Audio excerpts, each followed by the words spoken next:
In order to get started with your way in machine learning, you should pick up some powerful tools. The programming language Python and its libraries would be an excellent choice.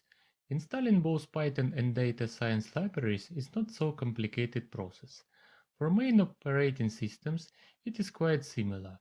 In this video, we will install Python on the Windows system. There are two main sources for getting both a Python and machine learning environment for your workstation: minimalist distribution Miniconda and big distribution Anaconda. Both contain Python itself and the package manager called conda. By installing Miniconda, you will get only Python and conda. Anaconda additionally has a quite big set of packages for machine learning, and perhaps you will not need all of them.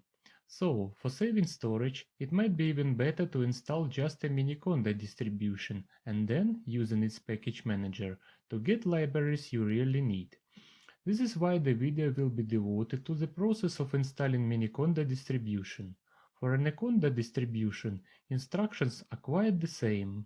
The first step we need to do is getting an installer of Miniconda. For this, let us visit the conda.io site and click on the right installer file.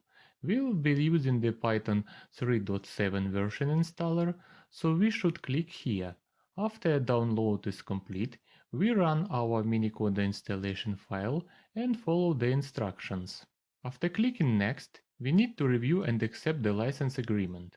For that, choose I agree.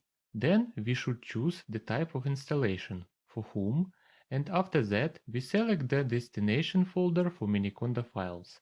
Moving forward, we should check whether we want to register Python 3 on the system.